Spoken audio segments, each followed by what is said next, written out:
In January of 1904, a county engineer in western Nebraska put his gloved hand against what he thought was a snowdrift. And the snowdrift was warm. Not sun-warm, not imagined warm. Warm enough that the brass tip of his measuring rod came back smeared with dark clay, steaming faintly in air that was 31 degrees below zero.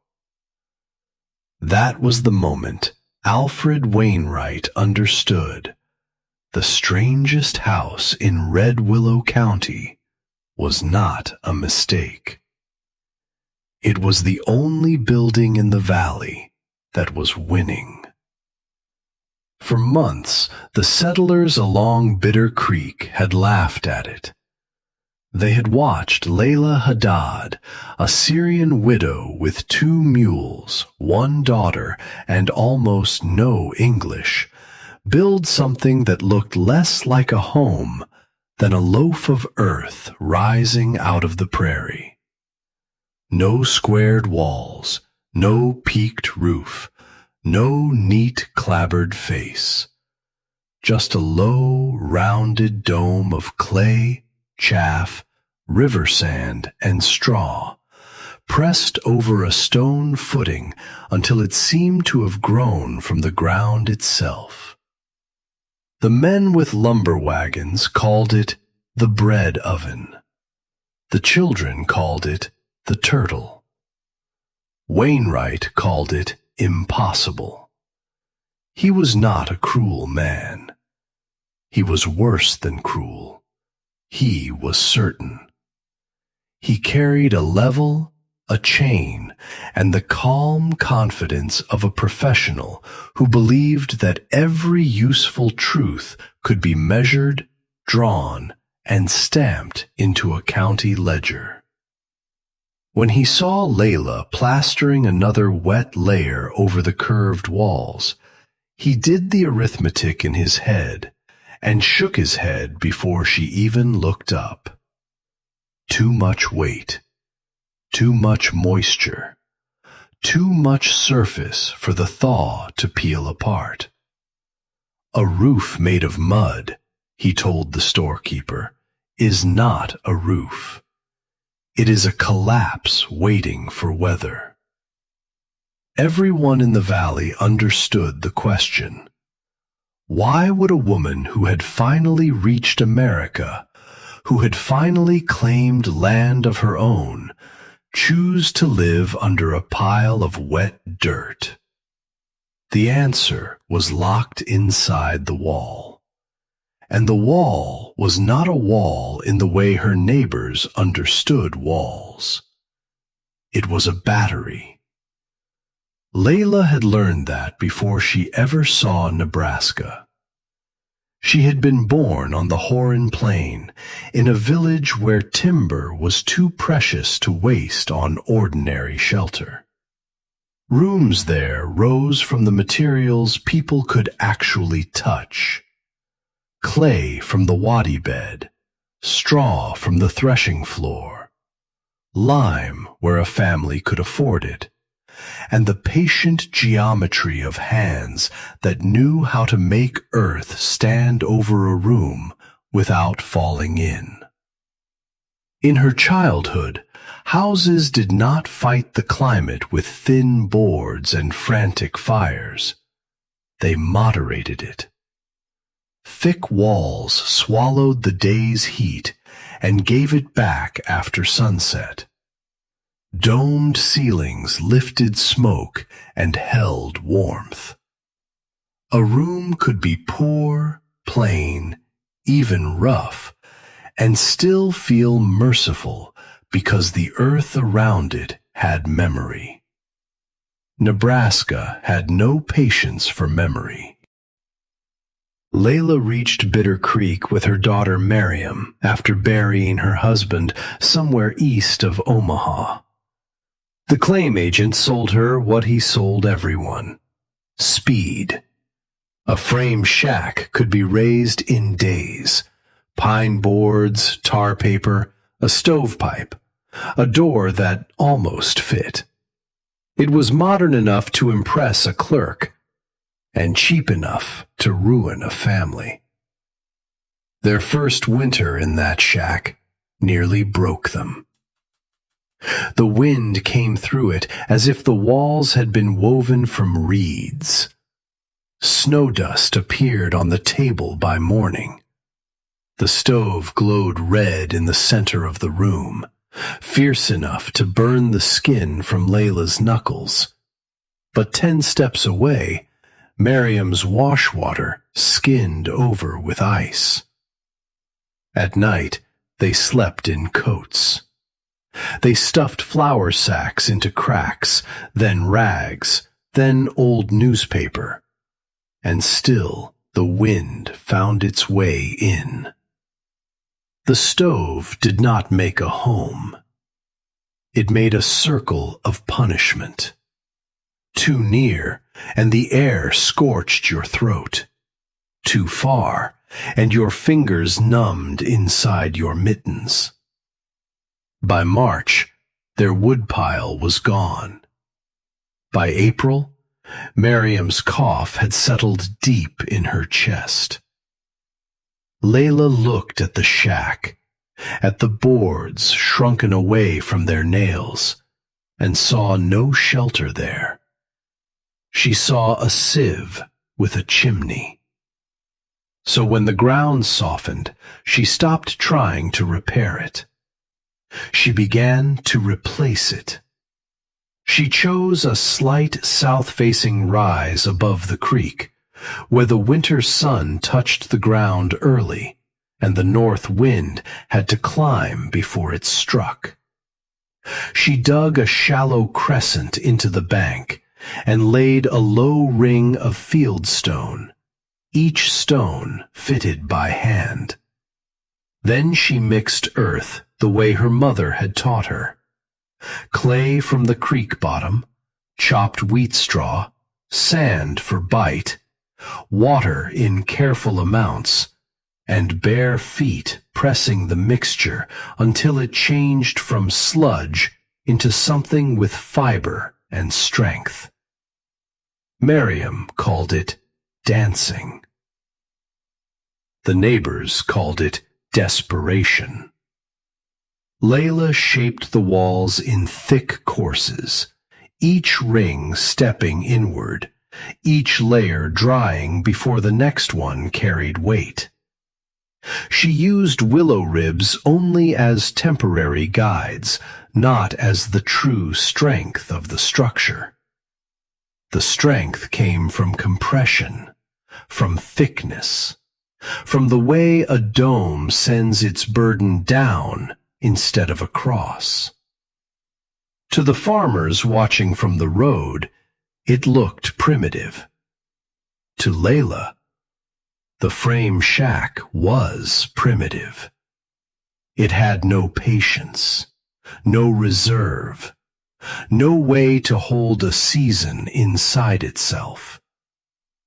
By July, the new house had a doorway sunk deep into the front, and 2 small windows set like dark eyes in the south wall. By August, the dome was plastered inside and out. By September, it had hardened under heat until a knock on the outer skin sounded less like mud than pottery. Then Wainwright arrived with his notebook. He walked around the structure twice, not hiding his disbelief. Layla was smoothing the final coat with a flat board. Her sleeves were rolled. Her hands were gray to the wrists. "Mrs. he said, "do you understand what the spring melt will do to this?" Layla kept working. "Water finds clay," he continued. "It swells it, weakens it, takes the grip out of it. You have built a roof out of the very thing that will dissolve under it." She looked up then, Not angry, only tired.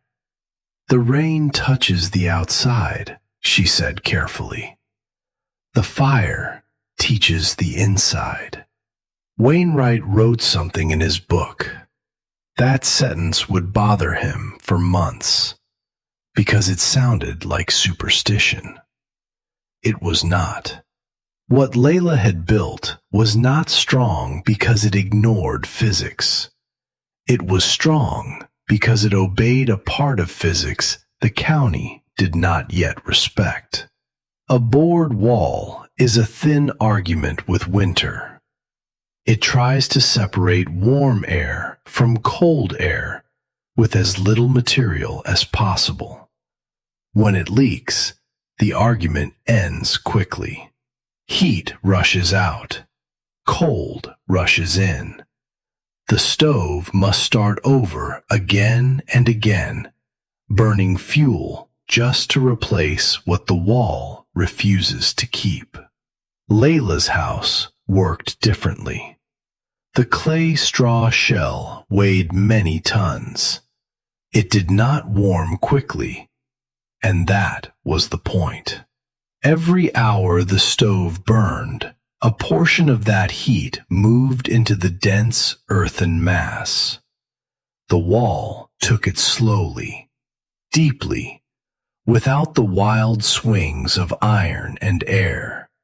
At night, when the fire was banked low, the stored heat moved back toward the room, not as a blast, not as a draft, as steady radiation from every curved surface.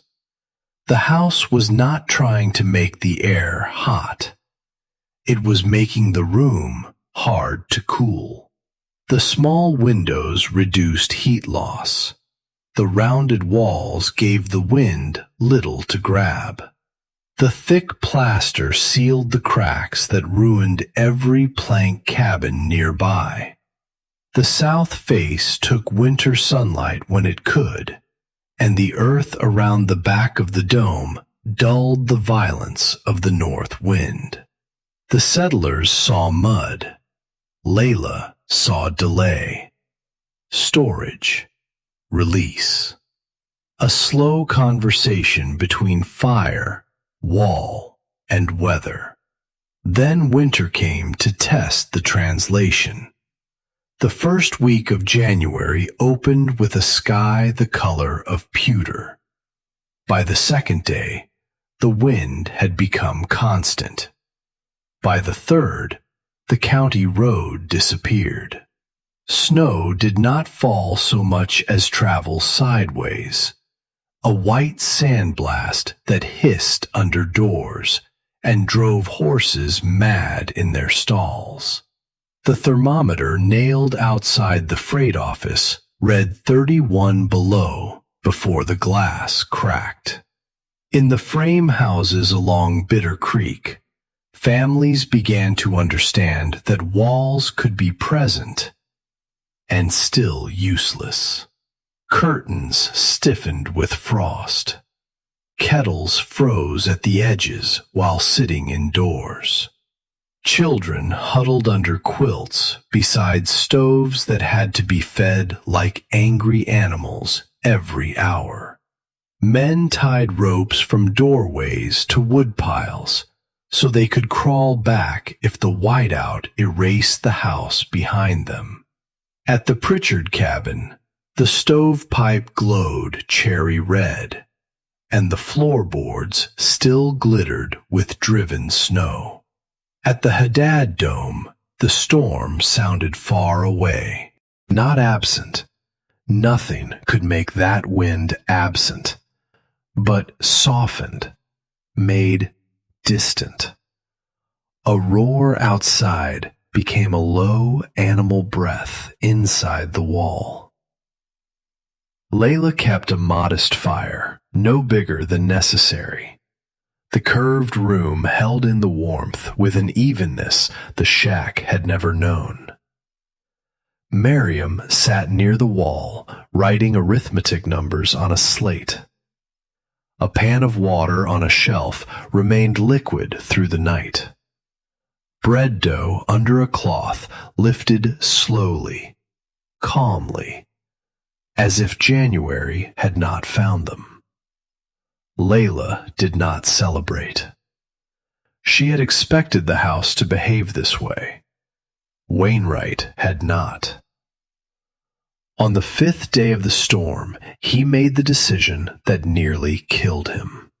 A bridge crew had been working north of the creek when the weather turned, and he convinced himself he could reach the schoolhouse where they might have taken shelter. He knew the survey lines. He knew the section corners. He knew the country on paper. But the blizzard erased paper. His horse stumbled into a drift and threw him. The animal vanished before Wainwright could get the reins. His face froze stiff. His hands went from pain to clumsy numbness, which frightened him more than pain. The transit case on his back became a block of ice, pulling him sideways. He tried to follow the fence line and found only posts buried to their shoulders. For an hour, maybe 2, he walked in a world without edges. Then he saw a shape where no shape should have been. A low mound, darker than the snow around it, too smooth for brush, too round for a haystack. His mind, dulling from cold, did not name it at first. He thought it was a drift against a buried rise, a place to lean out of the wind. He staggered toward it and used his leveling rod to test the snow before stepping. The rod went through 4 feet of powder. Then it did not strike frozen ground. It sank, slowly, softly, into resistance that gave way like heavy wax. Wainwright froze in place. He pulled the rod out and stared at the brass tip. It was coated in wet clay, dark, soft, unfrozen. A thread of steam lifted from it and vanished in the wind. In that moment, the map inside his head redrew itself. This was not a snowbank. This was Layla Haddad's impossible roof. And it was warm. He shouted, but the wind tore the sound flat. He struck the side of the dome with the rod. Once, twice, then again. Inside, Miriam heard it first. Layla opened the door into a wall of white and found the man who had told half the county her house would melt, swaying on her threshold, with ice in his beard and mud steaming on the end of his tool. She pulled him inside. The first thing Wainwright felt was not heat. It was absence. No knife of wind down his collar. No snow in his eyes. No screaming draft at the floor. Then warmth gathered around him from everywhere at once. From the stove, yes. The wall behind his shoulders, the floor under his boots, the curved ceiling over his head. It did not feel like standing near a fire. It felt like being held by the room. Layla thawed his gloves by the stove and wrapped his hands in cloth. Miriam brought water. He watched, still shaking, as frost melted from his instrument case and ran in thin lines across the table. Above it, on the shelf against the earthen wall, the bread dough had risen high enough to press against its cloth. Outside, the county was freezing hard enough to split buckets. Inside, yeast was alive. Wainwright slept there that night, if the broken drifting of an exhausted man can be called sleep. Whenever he woke, he expected the temperature to have fallen. It did not. The fire had burned down to coals, yet the room remained steady. The wall behind him stayed faintly warm to the touch. By morning, his certainty had become embarrassment. By afternoon, it had become curiosity. He asked questions differently then, not as a man gathering evidence for a verdict already written, but as a man realizing he had used the wrong instrument. Layla showed him the outer plaster, the drainage groove cut along the uphill side, the stone foot that kept meltwater from sitting against the wall, the thickness around the north curve, the smaller thickness at the sunward face. She did not call it thermal mass. She called it remembering. "Fire goes in," she said, pressing a hand to the wall. "Cold waits outside. The house answers slowly." That spring, the dome did not collapse. The thaw came dirty and sudden. Creek ice broke. Wheel ruts filled with brown water. Frame sheds leaned. A barn wall near the freight road buckled when frost left the ground beneath it. Layla's dome shed the melt from its plastered skin and stood where it had stood all winter. Wainwright came back after the thaw with the county map. He had originally marked that rise with a small notation, Haddad claim. Now he added another phrase in a tighter hand. Earth House, warm landmark. It was a strange label for an official map. It was also practical. Travelers used landmarks. Men looking for section lines used landmarks. New settlers asked clerks what the marks meant, and clerks told the story because it was too useful to stay private. The widow's mud house had saved the surveyor. More importantly, it had explained itself without asking permission. By the next autumn, 2 German families were cutting drainage trenches into south-facing banks. A Bohemian farmer who had lost 3 calves in a plank shed came to ask Layla how thick the north wall should be. An Irish stonemason helped his brother-in-law set a fieldstone ring for a half-sunk root cellar room. Not all of them built domes. Not all of them copied her exactly. But they copied the lesson. Thin walls make you serve the fire. Heavy walls make the fire serve you. Years later, architects would use cleaner words. Passive solar gain, thermal lag, earthen envelope, air infiltration control, heat capacity. They would draw diagrams with arrows showing what Layla had already known with her hands. That comfort is not only the temperature of air, but the behavior of surfaces, the patience of materials, and the path heat takes when no one is watching. Wainwright never became sentimental about it. He remained an engineer. And perhaps that is why the story mattered.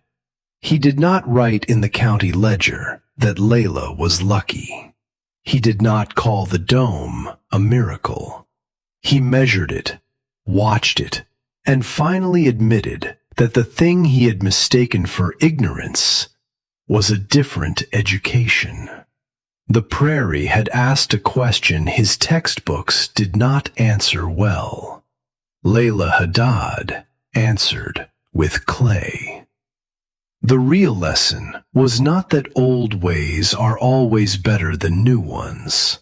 Some old ways are dangerous. Some new ones save lives. The lesson was sharper than nostalgia. It was that intelligence often arrives wearing the wrong clothes, speaking with the wrong accent, using materials official men have been trained to dismiss. Her neighbors had seen poverty. They had seen mud. They had seen a widow too stubborn to build properly. They had not seen the physics. But on a night when the cold was strong enough to erase roads, horses, and pride, Wainwright touched a roof made of earth and felt summer hiding inside it. Layla had not built a fortress against winter. She had built a memory for warmth. And when the valley finally understood that, the strangest house on Bitter Creek stopped being a joke. It became a map point. It became a method. It became proof that a wall can do more than stand between a family and the weather. It can remember the fire after the fire is gone. This story is fictionalized for narrative effect, but the building principles behind it are real. Earthen construction, thermal mass, drainage, structural design, and modern safety codes all require expert knowledge. Do not copy historical building methods without qualified professional guidance.